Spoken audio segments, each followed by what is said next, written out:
Hi everyone, thank you so much for tuning in. If you're new, welcome. My name is Keisha.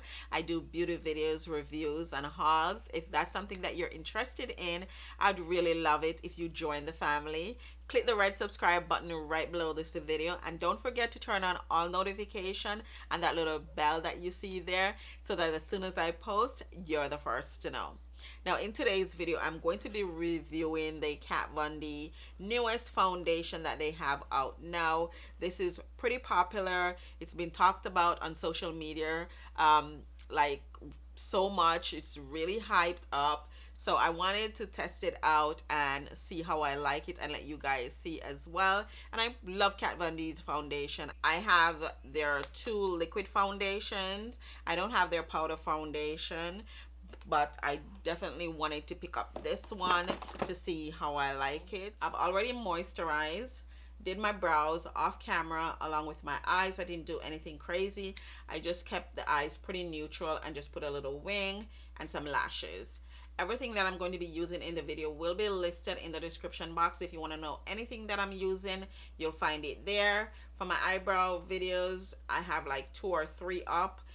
If you guys want to see how I do my eyebrows, I will also list that in the description box. So we're just gonna go straight into the video. Here is my package. I've been waiting for this foundation, seems like forever. I really want to try the foundation to see if it's as good as the hype. Already opened it, but I haven't tested the foundation as yet. So this is the packaging for the foundation. Kat Von D never really fails on her packaging. So I'm just gonna go ahead and open it. When you open it, this is how it looks. This is the Good Apple Skin Perfecting Foundation Balm. Pretty long name there.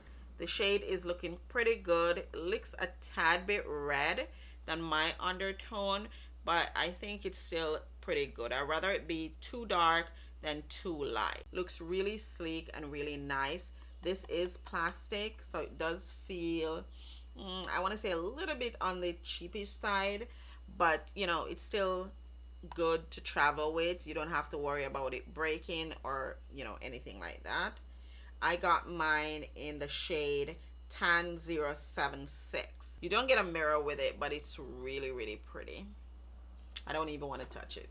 I am going to go ahead and apply the foundation with their brush. This is their number 10 foundation brush. I love this brush. I'm going to use the right side, which is your left. Wow. I'm going to use the right side with the brush, and then I'm going to use the sponge with this side just to see if it's going to cover up this spot that I have right here if I use the sponge. So we're just going to go into it. One nice big swipe, and that's a lot of foundation right there. It's pretty thick. We're just gonna go ahead and that looks like a spot on match. For me to just pick it out online, that was pretty good. Wow. I can't believe it. This is the best match that I've ever gotten for myself. Like that just blended into my skin so seamlessly.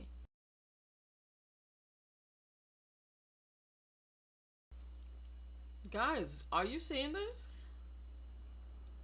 I can barely see the line right here. That's how much of a match this is for me right now. And again, this is Tan 076. This right here, this is beautiful. So seamless, so easy. I didn't even have to do anything. This was amazing for someone who wants to just get their foundation on their skin and be done and just go like this. If you don't want any hassle, you're in a rush, just put this on and you're good to go. This is beautiful. I just barely damped the sponge, so that's what's coming up. The sponge did just as beautiful of a job. Normally I lean to the brush just because I think it gives me more coverage. I know some people love their sponge. I just kind of have the sponge just to go over it sometimes and for my concealer, but I prefer applying with the brush. But what I'm looking at right now, I can't see the difference between the sponge and the brush. Sponge actually even looks like it spreads a little bit more, and it's not soaking up too much of the product. If you can see, like, the product is almost gone. The only thing that the sponge is kind of hard for me to go around my hairline, just because of the way my hair is right now. But other than that, they applied just as beautiful, just as even, just as blended out. So this is a sponge side, this is a brush side. Let me just go ahead and swatch it on my chest. So that's it on my finger, and you can see there on my chest, just a tad bit darker than my chest. But once my highlight goes on, you won't be able to tell. I'm gonna leave this there to see if it's going to dry down. I'm going to just go ahead and speed this part up, but you guys will still get to see what I'm using. So for concealer, I'm doing the Kat Von D concealer. This is in Warm Deep 37. I'm just going to highlight the areas that I normally would highlight. For contour, I'm going to use Tarte.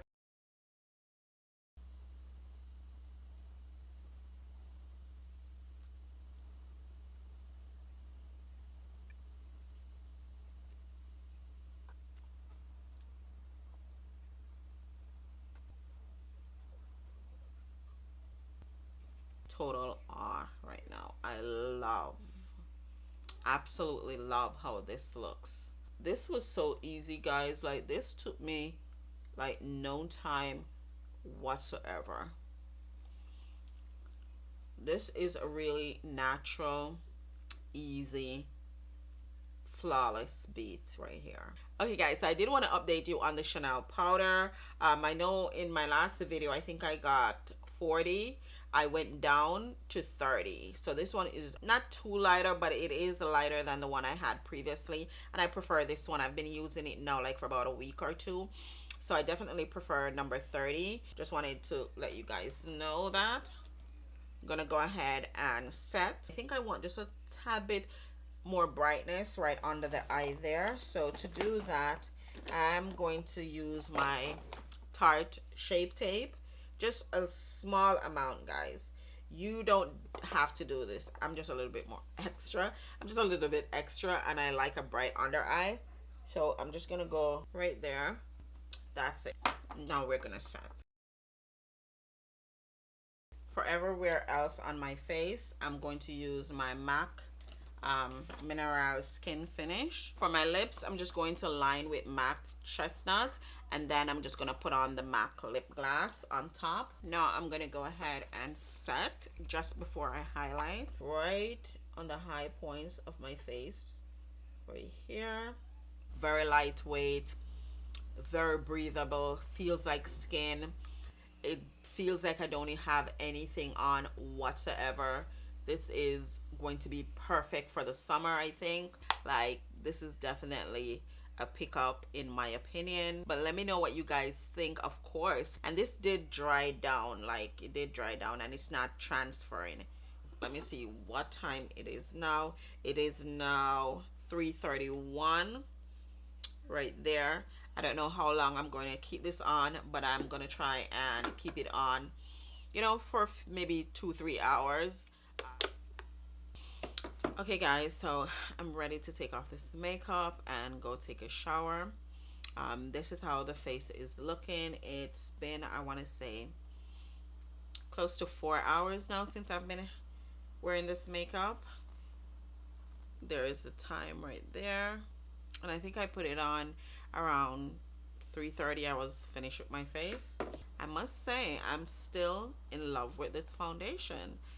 I'm not seeing any excessive breakups or excessive oil. I did not prime my face, I just moisturized. So I'm really impressed with this foundation. Even though I was inside, I did cook, I eat, and my eyes just come out. I don't have to be outside for my eyes to start breaking down the foundation. This would just naturally happen. The only thing I did was reapplied my lip gloss. Nothing else on my face was touched up or anything. The foundation stayed in place. I'm really impressed. So this is definitely a keeper for me. So that's the end of the video, guys. I really hope that you enjoy it. If you did, go ahead and thumbs up the video, share it with your friends and family, of course. And if you're not subscribed as yet, I would love it if you hit the red subscribe button right below this video, and also turn on the little notification bell and turn on all notifications, so as soon as I post, you're the first to know. And I'll catch you guys in my next one. Bye, guys.